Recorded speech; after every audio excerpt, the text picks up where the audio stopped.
ஒரு கர்ப்பப்பையில ஃபங்க்ஷன் என்ன, ப்ளீடிங் வருது, அடுத்தது குழந்தை தங்குறது. இந்த 50 ஏஜ்க்கு அபவ் இருக்கவங்க இல்ல 50 ஏஜ்ல இருக்கவங்க யூட்ரஸ் ரிமூவல் ஆனா ரொம்ப பயப்படுறாங்க மேம். அப்படி ரிமூவ் பண்ணா ரெகுலர் லைஃப் வாழவே முடியாது அப்படின்னு அவங்களோட மென்டாலிட்டி இருக்கு. அதுக்கு உங்களோட ஆன்சர் என்ன மேம்? லாப்ரோஸ்கோபி மூலமா, கீ ஹோல் மூலமா யூட்ரஸ் ரிமூவல் அவ்வளோ டிஃபிகல்ட் சர்ஜரியே கிடையாது பழைய காலத்துல மாதிரி.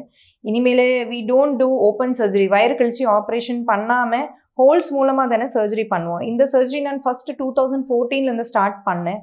அது உள்ள I have done more than 1000 such surgeries. 2 நாள்ல பேஷண்ட் வீட்டுக்கே போகலாம். அவங்க ரெகுலர் ஒர்க் என்ன பண்றாங்க, வெயிட் தூக்குறது, நார்மல் ஒர்க் பண்றது எல்லாமே அவங்க பழசே மாதிரி முன்னாடி மாதிரி பண்ணிட்டேன்னே இருக்கலாம்.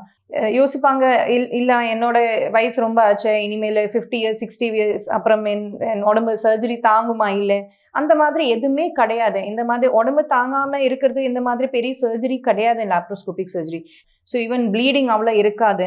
ஸோ கர்ப்பப்பை எடுத்த சில பேர் என்ன யோசிப்பாங்க, எனக்கு குடல் இறக்கம் வந்துடும், இல்லைன்னா எனக்கு என் உடம்பு கை கால் வீக்னஸ் வந்துடும், எனக்கு பழைய மாதிரி வேலை பண்ண முடியாது, அந்த மாதிரி எதுவுமே கிடையாது. ஒரு கர்ப்பப்பையில ஃபங்க்ஷன் என்ன, ப்ளீடிங் வருது, அடுத்தது குழந்தை தங்குறது. இது 2 ஃபங்க்ஷனும் 50 வயசு மேலே ஒரு லேடிக்கே தேவைப்படாது.